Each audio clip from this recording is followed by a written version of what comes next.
우리가 지난 시간에 함께 말씀을 본 것은 하나님께서 함께 하심으로 인해서 요셉이 형통하는 모습을 보게 되어졌습니다. 그런데 요셉의 형통은 우리가 생각하는 그와 같은 형통의 모습, 즉 모든 일들이 다 잘 되어지는 그와 같은 모습이 아니었다는 것이죠. 요셉의 형통은 결국 요셉이 원하는 방향으로 그의 삶이 이끌어가는 것이 아니라 끌려가는 인생, 즉 하나님의 계획 속에서 끌려가는 인생을 살아가는 모습, 즉 자신의 삶을 살 수 있는 자가 아닌 하나님께서 허락하신 또 하나님께서 이끌어 가시는 삶을 살아가는 모습, 이것을 가리켜서 요셉의 형통의 모습이라고 말씀을 드렸습니다. 오늘 이 본문에서 동일하게 오늘도 그 연속선상에서 이 말씀을 이해하시면 될 것 같습니다. 요셉이 보디발 집의 가정 총무가 되어서 집의 모든 일을 책임지고 하나님께서 요셉이 하는 모든 일에 복을 주십니다. 그리함으로 인하여서 애굽 사람 보디발 장군의 집이 부유하게 됩니다. 그렇게 인정을 받으면서 시간을 지나는 동안에 이제 요셉도 어느덧 청년이 되어집니다. 청년이 되어져서 이제 남자로서의 모습들이 하나둘 나타나기 시작합니다. 그런데 거기에 문제가 생깁니다. 우리가 지난주에 본 것처럼 6절에 뭐라고 되어 있냐면 요셉은 용모가 준수하고 아름다웠더라. 근데 이 용모가 준수하고 아름다운 모습이 보디발 장군의 아내에게 보여졌어요. 근데 이 보디발 장군의 아내가 이게 좀 일반적이지는 않았던 것 같아요. 조금은 좀 우리가 일상적으로 생각할 때 좀 밝히는 여인 같아요. 그러니까 자기의 집에 들어와 있는 요셉을 보니까 얘가 점점 시간이 가면 갈수록 더 근사하고 멋지게 보여줍니다. 이전에는 조그만 어린 아이로 보여져서 종으로만 봤는데 이제는 그가 남자로 보이기 시작합니다. 이러니까 마음에 이 탐욕이 생기기 시작합니다. 그래서 이 요셉을 자신의 것으로 소유하려고 하는 마음이 생깁니다. 결국은 탐욕이죠. 바로 그것으로 인해서 계속해서 눈짓을 보냅니다. 그런데 이 요셉이 처음에는 그냥 아닙니다, 안 됩니다 라고 이야기하다가 너무나 적극적으로 자꾸만 유혹을 하니까 요셉이 이야기합니다. 우리 집에 주인 되신 보디발 장군이 나에게 모든 것을 다 허락했지만 아내 되시는 당신만은 내게 허락하지도 않고 이것만은 내가 감히 어떻게 할 수 없는 그와 같은 선으로서 부어놓으셨습니다. 그러니 저는 보디발 장군 앞에서도 나는 그 죄를 범할 수가 없고 또한 하나님 앞에서도 나는 죄를 지을 수가 없습니다. 이 얘기는 뭐냐면 두 가지로 딱 나눠주죠. 하나님과 사람 앞에서의 그 관계 속에서 내가 지켜야 할 선이 무엇인지를 명확하게 하는 거예요. 그러고는 어떻게 해요? 두 번 다시 함께하지 않았다. 두 번 다시 함께하지 않았다. 왜요? 사람의 마음이라고 하는 것은요, 그렇게 내가 결단한다고 해서, 내가 결심한다고 해서, 단호하다고 해서 그렇게 쉽게 모든 것들을 물리치고 막아설 수 있는 존재가 못 됩니다. 어느 한순간 내가 연약해지고 풀어지면요, 그 순간 무너지고 마는 거예요. 그 선을 넘어버리고 마는 거예요. 그래서 아예 이 요셉은 보디발 장군의 아내와는 함께 하지 않으려고 합니다. 아예 단둘이 있을 시간 자체를 없이 합니다. 그런데 어느 날 아무도 없을 때 또 이 아내가 와서 또 유혹을 합니다. 너무나 적극적으로 유혹을 합니다. 그러자 어떻게 해요? 요셉이 자신의 옷을 그냥 벗어 던져놓고 도망가버려요. 그러니까 어떠한 상황 정도인지 알겠죠. 이 겉옷을 벗어 던지고 도망갈 정도면 얼마나 이 여인이 적극적으로 될 수 있는지를 알 거예요. 그래서 도망갔는데 이 문제가 생깁니다.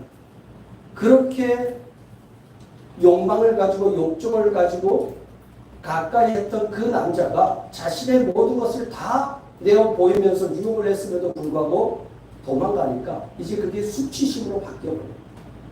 그리고 그 수치심으로 인하여서 어떻게 해요? 자기 남편 되는 보디발 장군에게 이야기합니다. 당신이 데리고 온 저 이스라엘의 노예가 종이 나를 사람이 없을 때 나를 덮치려고 해서 너가 소리를 질러서 그가 이 옷을 남겨놓고 도망갔다. 봐라. 이것이 그치는 거다. 여러분 당시에는요. 종이나 노예가 죄를 범하면 즉결 심판이었어요.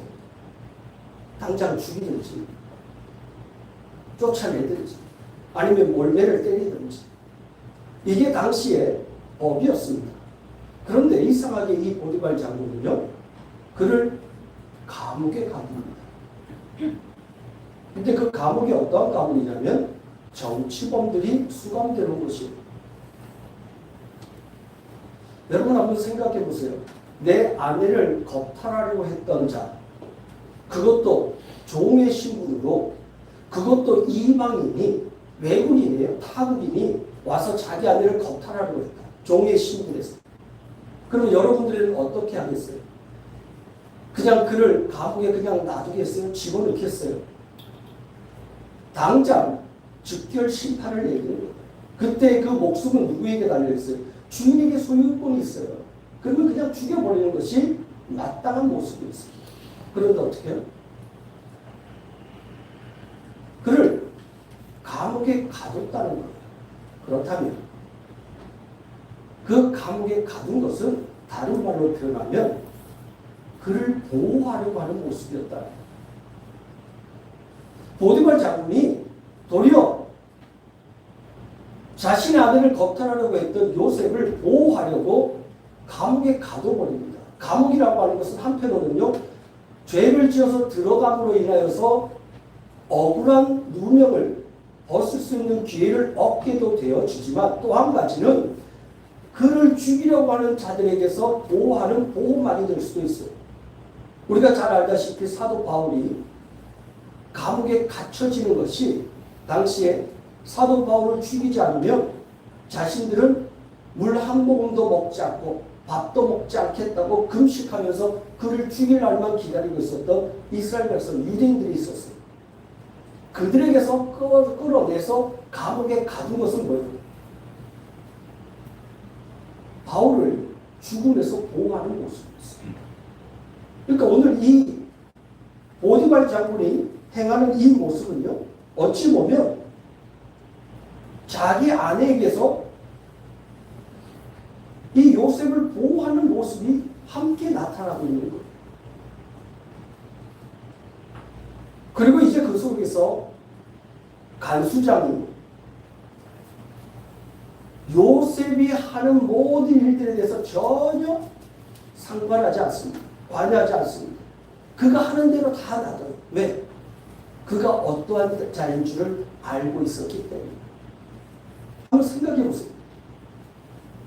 보디발 장군이 관할하는 곳에 감옥이에요. 그렇다면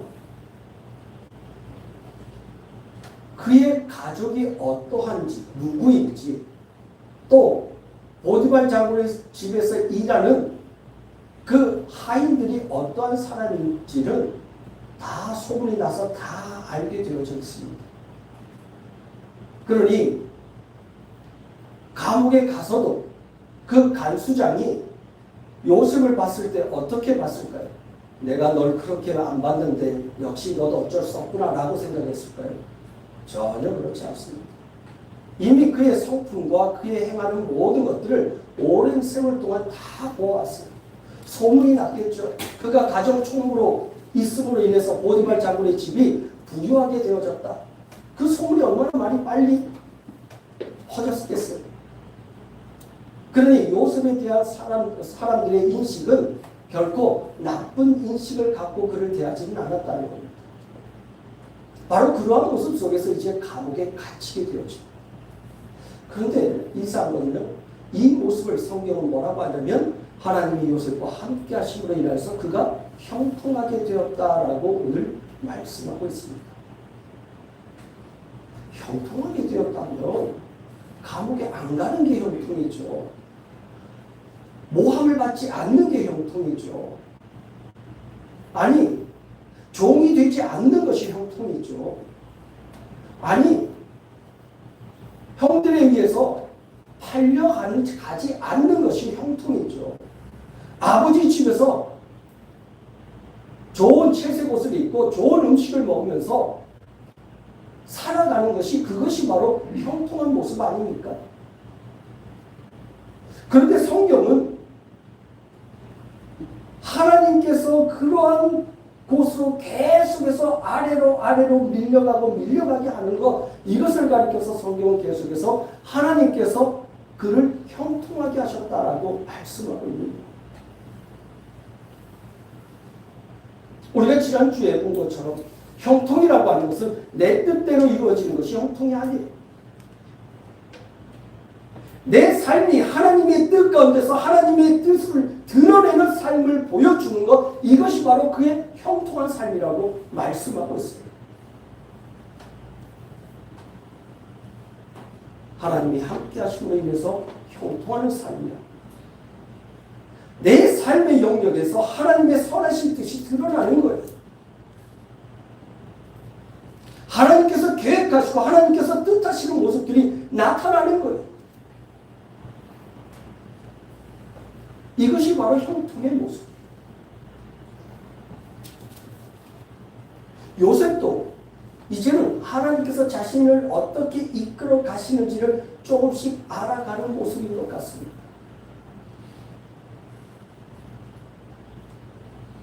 우리 같았으면 어떻게 해요? 하나님, 제가 이런 억울한 일을 당했습니다. 하나님, 이 억울함을 풀어주시옵소서. 저는 억울합니다. 하나님 아시지 않습니까? 제가 왜 이곳에 와야 됩니까? 왜 이곳에서 내가 감옥에서 이렇게 어려운 생활을 하면서 힘들어하면서 고통스러운 시간들을 보내야 합니까?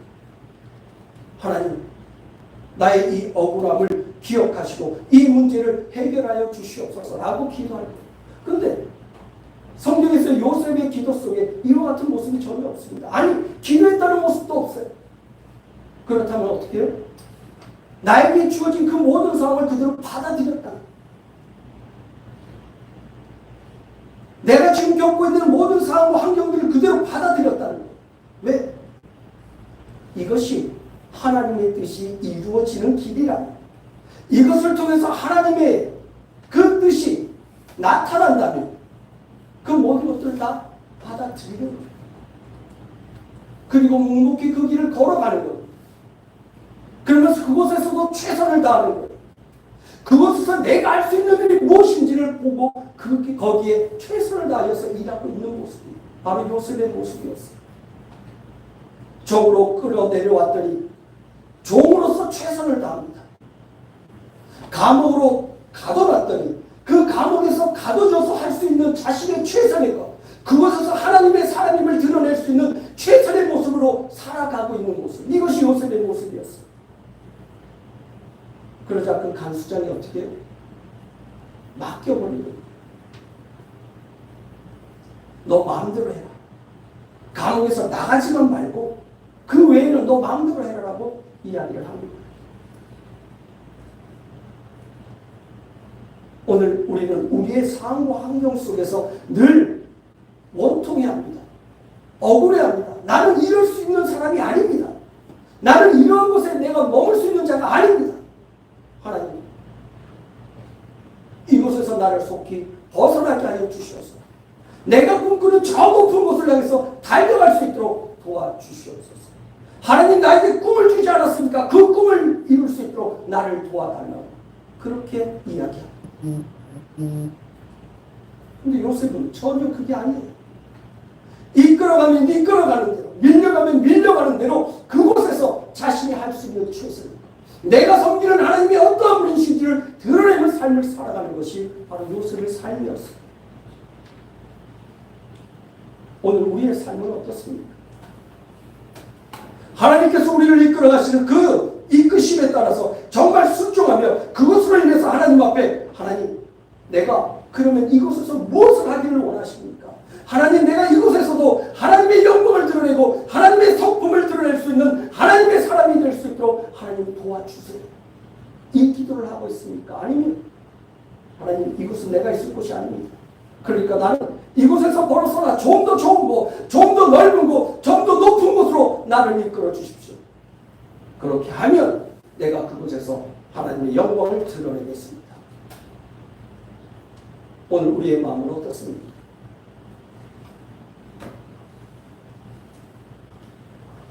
오늘 성경은 요셉을 향해서 이렇게 말하고 있는 것입니다. 시편 105편 17절에서 19절 말씀을 보면, 그가 한 사람을 앞서 보내셨으며 요셉이 종으로 팔렸도다. 그의 발은 착고를 차고 그의 몸은 쇠사슬에 매었으니 곧 여호와의 말씀이 응할 때까지나 그의 말씀이 그를 단련하였도다라고 말합니다. 그가 착고에 매였대, 쇠사슬에 매였대. 그런데 그때가 언제까지냐? 여호와의 말씀이 응할 때까지. 하나님의 말씀이 이루어질 때까지 그렇게 하나님께서 착고를 차고 쇠사슬에 매이는 삶을 살아가게 했다는 겁니다. 그리고 그 속에서 하나님은 그를 단련하였다라고 말씀하고 있습니다.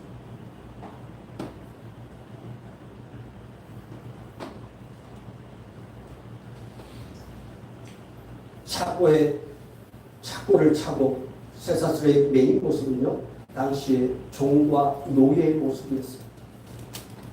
그런데 이 모습은요, 다른 말로 표현한다면 육신으로는 착고에 차이고 쇠사슬에 매인 모습이지만, 이것을 다른 방향, 즉 영적인 모습으로 바라본다면 어떻게 해요? 하나님에 의해서 꼼짝없이 사로잡힌 모습, 하나님의 손에 완전하게 사로잡힌 모습, 하나님께 완전히 사로잡혀서 자기 마음대로 행할 수 없는 모습.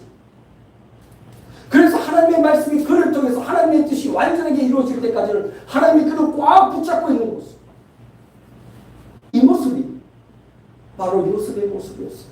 그런데 이 모습을 가리켜 성경은 형통한 모습이라고 말씀하고 있습니다. 그렇게 붙잡혀 있는 모습, 이것이 지금 요셉이 착고를 차고 쇠사슬에 매여 있는 모습. 그런데도 불구하고 요셉은 어떻게 해요?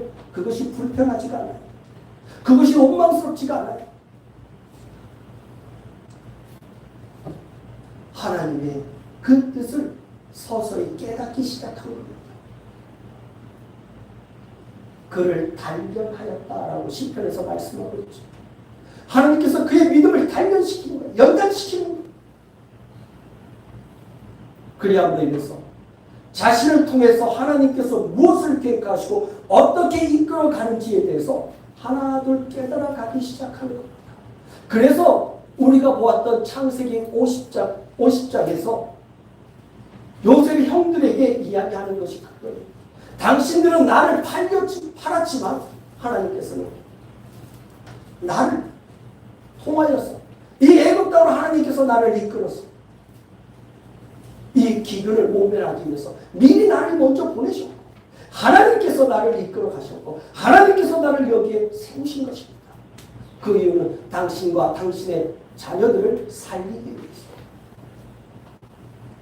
나는 형들의 손에 의해서 할 수 없이 팔려가는 인생이 아니라 하나님의 손에 의하여 이끌림을 받았고, 하나님의 손에 의해서 여기에서 훈련받았고, 연단받았고, 단련되어져서 많은 영혼들을, 많은 사람들을 살리는, 나의 백성들을 살리는 그 자리에 내가 이렇게 세워졌습니다.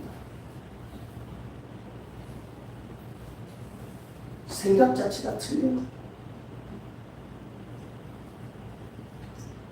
하나님의 손에 이끌려서 나는 살아가고 있다는 것. 하나님의 인도하심을 받으며 나는 살아가고 있다는 이 마음, 이 생각을 가지고 믿음의 길을 걸어갈 때 어떠한 상황과 어떠한 환경 속으로 하나님께서 이끌어 가시든 몰아가시든 밀어내시든 그곳에서 뭐예요? 늘 하나님의 은만을 기억하는 하나님의 인도하심만을, 하나님의 도우심만을 구하며 살아갔다는 것입니다. 바로 그러한 삶 속에서 요셉은 요셉다워지고 요셉을 통해서 바로 예수 그리스도의 그 삶의 모습이 드러났다는 겁니다. 하나님은요, 요셉의 삶을 통해서 하나님의 사랑하는 아들 예수 그리스도의 삶을 드러내 보여주시기를 원하신 겁니다. 형들의 손에 의해서 팔려가는 모습과 같이 같은 동질에 의해서 팔려진 예수 그리스도의 모습, 고난과 수욕과 아픔을 당하면서 그 십자가 길을 걸어가는 모습이 곧 요셉이 모함을 받고 감옥에 갇혀서 고통스러운 시간들을 지나가는 모습과 같이 연결되어지는 겁니다. 그리고 결국에는 그의 희생으로 인해서, 그의 죽음으로 인해서 많은 영혼들이, 즉 하나님의 백성들이 구원함을 얻게 되어지는 모습, 요셉의 모습을 통해서, 요셉의 희생함을 통해서 자기 백성들을 구원해내는 모습으로 함께 나타나는 것입니다. 오늘 우리의 삶을 통해서 하나님께서 원하시는 것은 무엇인가? 하나님의 구원 백성들을 통해서, 하나님의 그 생명을 가진 자의 삶을 통해서 하나님께서 원하시는 것, 보여주시기를 원하시는 삶은 과연 어떠한 삶일까? 우리의 삶을 통해서 하나님께서는 그리스도의 삶을 보여주기를 원하시는 거예요. 예수 그리스도의 그 십자가의 그 피 흘림을 받은 그의 죽으심으로 인해서 구원함을 받은 자, 그 생명을 가지고 어떠한 삶을 살아가는지. 제일 핵심적인 것이 뭐예요? 우리는 그리스도와 같이 삶을 살아갈 수 없습니다. 우리는 단지 예수 그리스도의 그 십자가의 은혜에 감사하며 살아가는 자의 삶의 모습을 보여주는 거예요.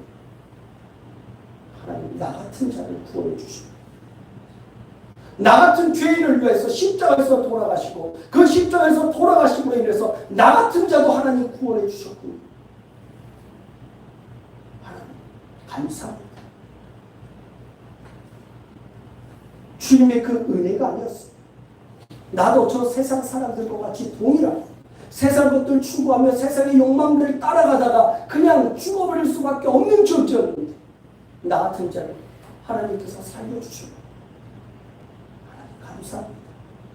하나님 감사함으로 이 모든 일들을 주님께서 내게 주어진 이 믿음의 길들을 걸어가게 하여 주시옵소서. 주님의 그 은혜로 인해서 내가 살아났지만 주님의 도움이 없으니 나는 오늘도 한 걸음 한 걸음 이 믿음의 길을, 내 앞에 놓여 있는 이 믿음의 길, 내가 걸어가야 할 이 믿음의 길을 온전히 걸어갈 수가 없습니다.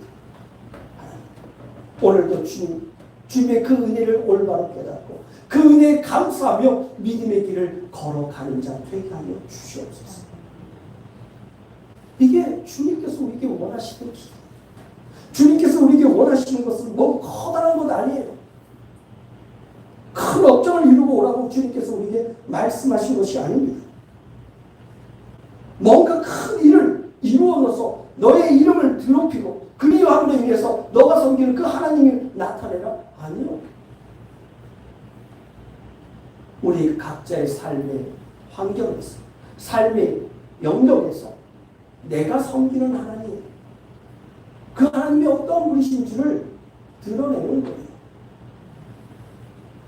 사랑과 희생과 섬김의 모습이 삶 가운데서 나타나는 거예요. 비록 자그마한 모습이지만 그와 같은 모습이 내 삶 속에서 나타나는 거예요.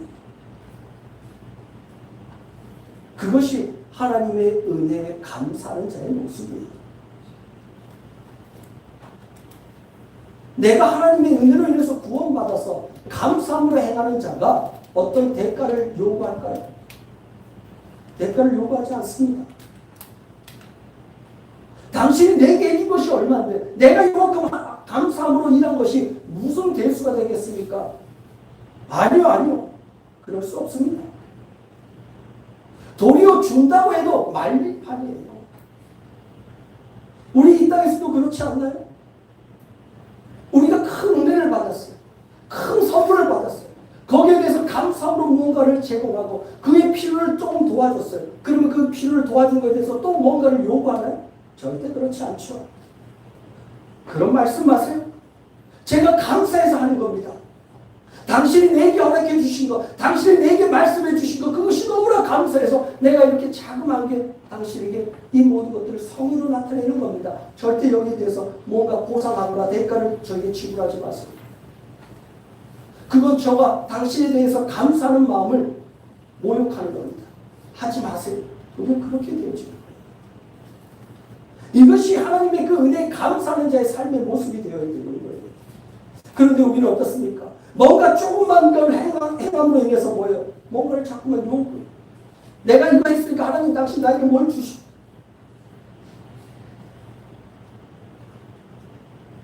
그리고는 뭐라고 그래요? 내가 하나님 앞에 이렇게 했더니만 하나님께서 나에게 이런 걸 주셨습니다. 잘 생각해 보세요. 이게 정말 복받은 하나님의 은혜를 받은 자의 모습인지. 내가 하나님 앞에 이런 것들을 했으니까 하나님이 이런 거 주셨어요. 아니요. 우리는 상상할 수 없는 생명을 얻은 거예요. 복을 받은 거예요. 그런데 하나님 앞에 내가 뭔가를 해서 하나님 앞에 뭔가를 받았다? 이걸로 인해서 여러분도 그렇게 하면 나처럼 이렇게 됩니다. 아니요. 정말 하나님 앞에 우리가 무언가를 드릴 수 있는 존재가 맞긴 맞아요?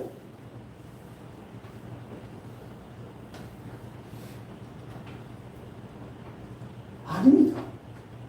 하나님 앞에 우리는 뭔가를 드릴 수 있는 존재가 못 돼요. 성경은 뭐예요?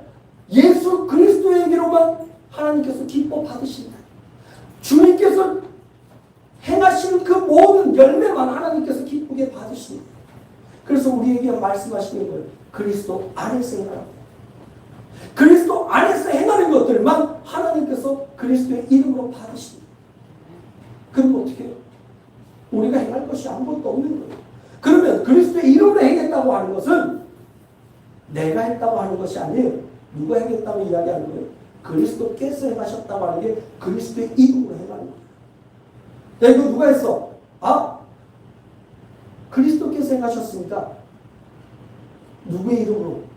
그리스도. 우리가 그리스도 안에 있는 거예요. 그럼 내가 했는 건 아무것도 없는 거예요. 나는 죽은 자예요. 성경은 뭐라고 말씀하고 있어요? 그리스도 안에서 이미 우리는 죽은 자예요. 내 안에 누가 산대? 그리스도께서 사십니다.